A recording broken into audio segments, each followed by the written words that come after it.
Alright now, and welcome to game 4 in the series, where Strelok has a 2-1 advantage and looks to close the door on mousesports' mana. Now, that is assuming that this is a best of 5. If it is a best of 7, then he still is 2 games away. Let's take a look at this. Strelok has spawned as the blue Terran player on the top right-hand side of the map. Strelok. Meanwhile, on the bottom left-hand side of the map, we do have mousesports' mana spawning as the red Protoss. Alright, here.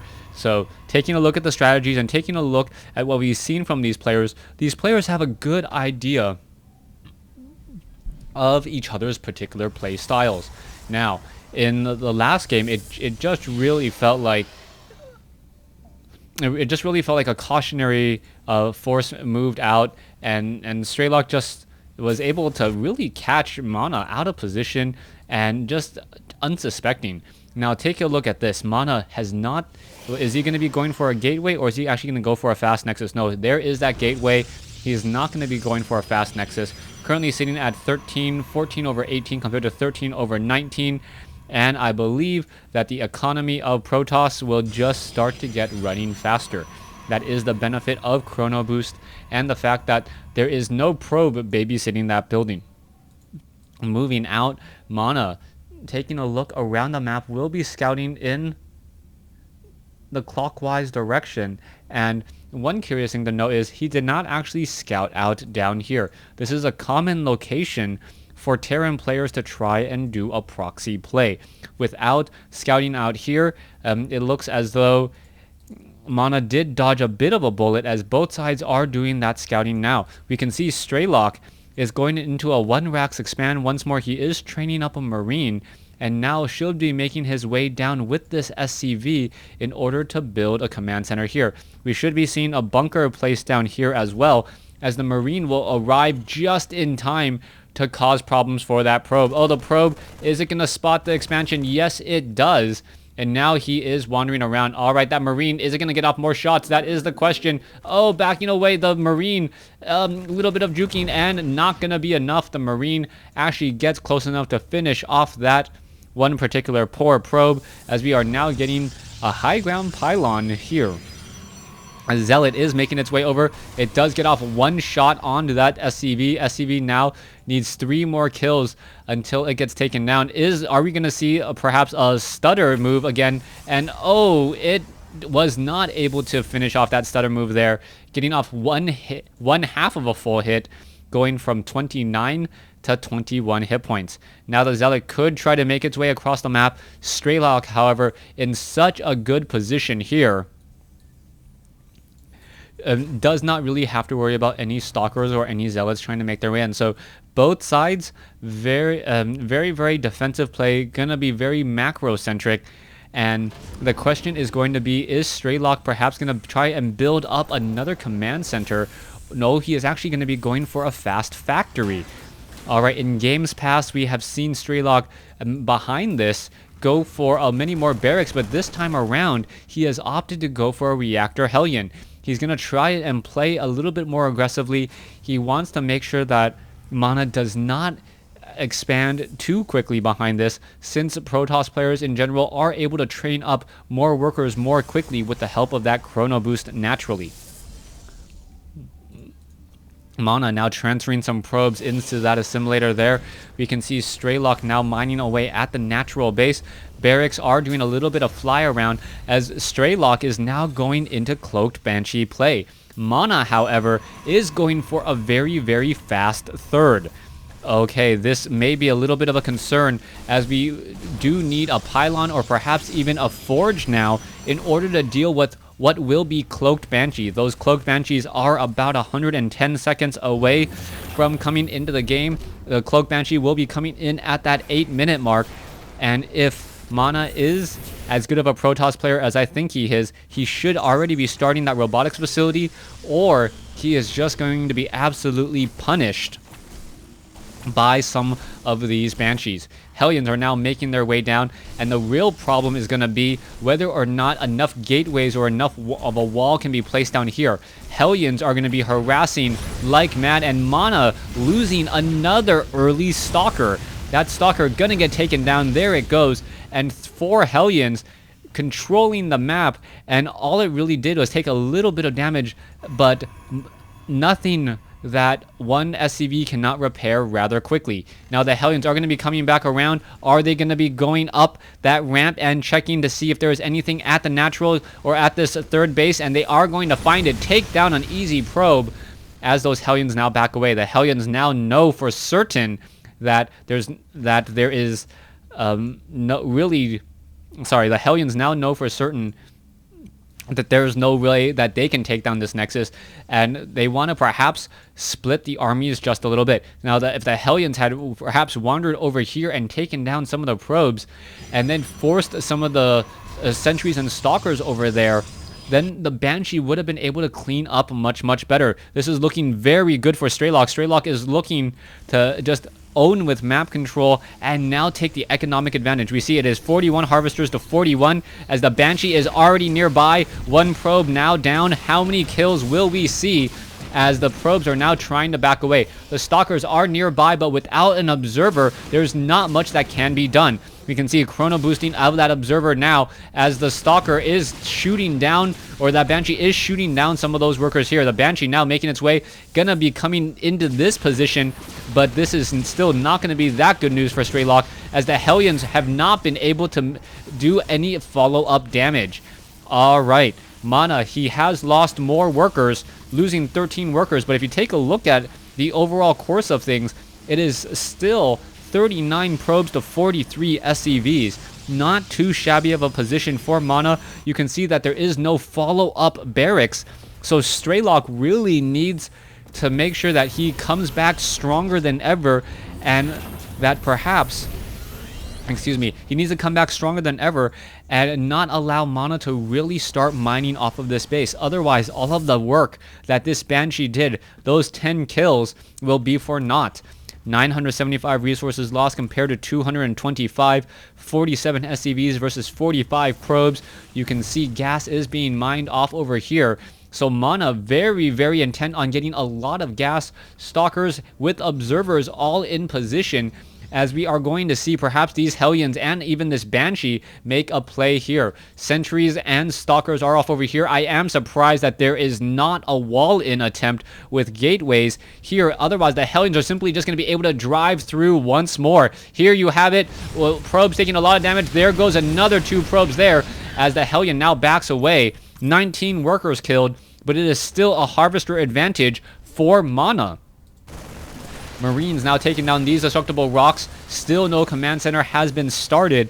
And this is my concern for Strelok. Strelok is working so hard in order to take down units, but he is not actually dealing he is not actually dealing any true damage. He's not able to take down enough workers, as we now see the stalkers are going to try to retreat once more. There is also a Raven in the air. We also notice that there is enough energy for a point defense drone and also a Hunter Seeker missile momentarily, and that may be enough to deal a lot of damage, except for the fact that High Templars are already being added.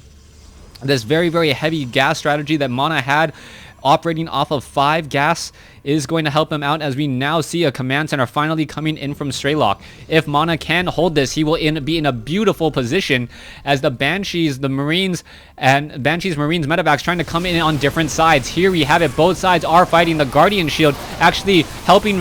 Wow, a beautiful Psy Storm there, as now the Marines and the Marauders are trying to fight from the low ground. 89 supply versus 102. What we do have one Immortal shooting from the high ground. A round of Zealots now trying to come in, as the Marauders and the Marines realize that they no longer have any more medevacs, which means that they are not going to be able to use as much stim. 89 supply compared to 104. SCV production has come to a halt, so that means that Strelok, if he does not win this fight, he is going to end up being behind, as he is not going to be able to replenish the forces nearly as quickly.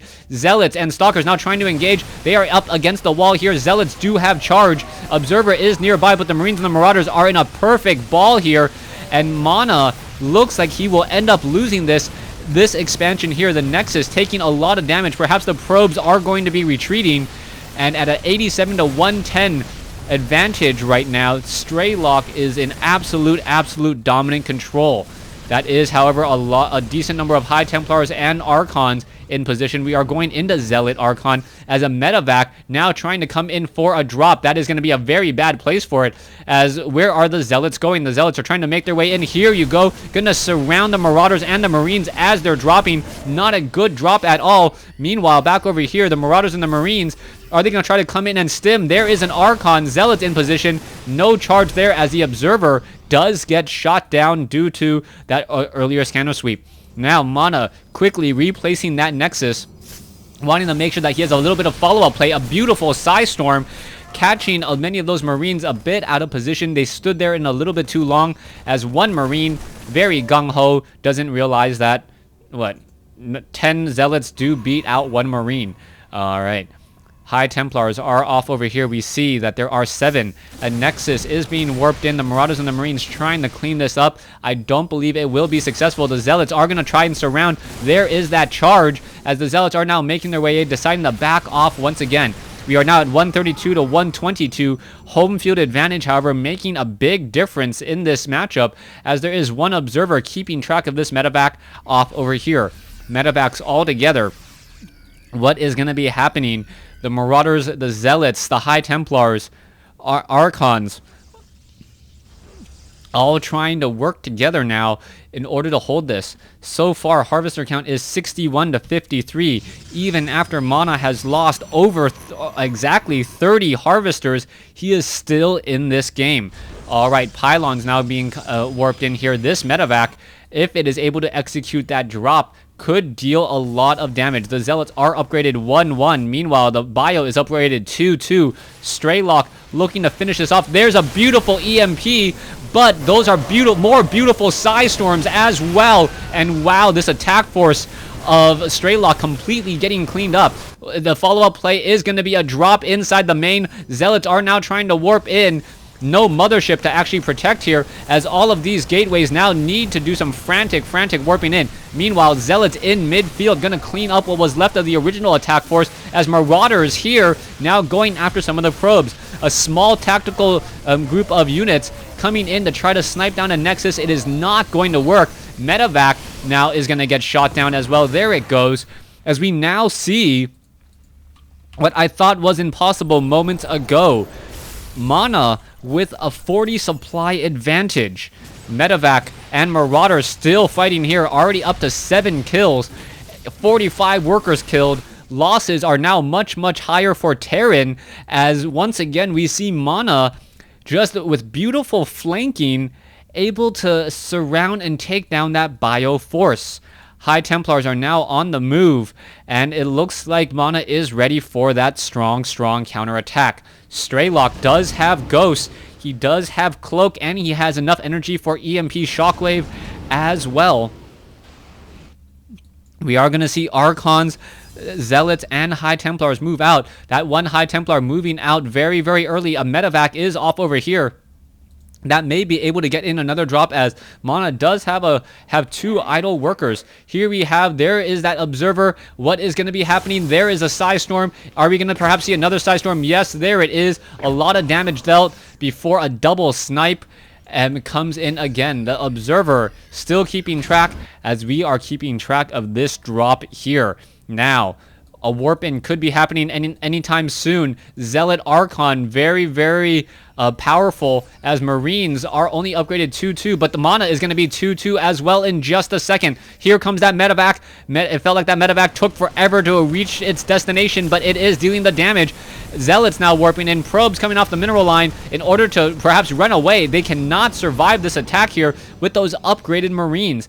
Back over here, another Psystorm catching units all out of position, and wow, this High Templar, oh, beautiful. I did not know that you could actually pick up a High Templar before I did not know you could actually pick up a High Templar before the snipe actually hit. That was actually a very clean play there, as we now see the Marines are trying to take down the Forge in order to win the upgrade war. One forge does get taken down. Another forge should be taken down in just a second. Zealots are now getting there. It looks like all of these Marines should get sliced. Mana apparently not microing these Zealots, as we are now seeing another transfer here. Probes are going to get shot down again, but meanwhile, a large attack happening over here. Zealots, Archons, Ghosts are nearby, but they all get cleaned up there. That is a whole bunch of dead Ghosts, but I don't see any High Templars in this group. There's the scanner sweep back. High Templar, is it going to perhaps be able to get off a Psystorm? No, it does not. The Marines down over here, how many workers killed? 73 workers killed. 36 to 53 as the counterattack now coming back in. 143 versus 125. Army composition of Protoss. Much, very, very dangerous, as a Psystorm could be coming in. No Psystorm at all. What is Mana doing in this fight? He is surrounded in a very bad way, and he should not be in this fight at all. 92 to 95. Archons now being forced to retreat once again as the Zealots finally do clean it up. Holy goodness. I had originally thought that Mana had brought this one High Templar from the middle of the field, and that would have been a perfect time to get off Psystorm, and that could have been the tipping point into taking down many of the Marines and the Marauders who are low on hit points. But what is this? Mana now reinforcing with 6 additional High Templar. There are Ghosts on the field, but only 2, and that is not going to be enough Ghosts to deal with those 6 High Templar, unless all those High Templar do stand right next to each other in order to be EMP'd. Production tab shows more High Templars now warping in. I am surprised that there is no proxy pylons anywhere on the field. Medevacs now trying to retreat back as well, as we are seeing Marines off over here. Okay, what is going to be happening? Archon is in the front group. There are some High Templars back here. One Medevac coming back in. Is it going to be able to do anything at all? Ghosts are in the group. There's an EMP. Doesn't hit anything at all, as the High Templars are now making their way in. There's a Guardian Shield. All the units are up on the high ground. Are the Archons going to be able to do anything? Feedback comes in, and wow, hits all of the High Templar beautifully. What are those High Templar going to do? Now merge into Archons instead and run amok inside the base. Okay, this game has gone back and forth, but I believe the tipping point has been reached. All of those Vikings in the back have not been able to do anything. Archons beautifully absorbing the damage from those Marauders. Zealots now surrounding, and Strelok, who had a 2-2 advantage to 1-1, ends up losing the game and allowing his opponent to catch up in the upgrade war. Now stay tuned for Game 5 in this Best of 5 series between Mouse Sports' Mana, I almost said Hasu, Mouse Sports' Mana versus Strelok. Yes.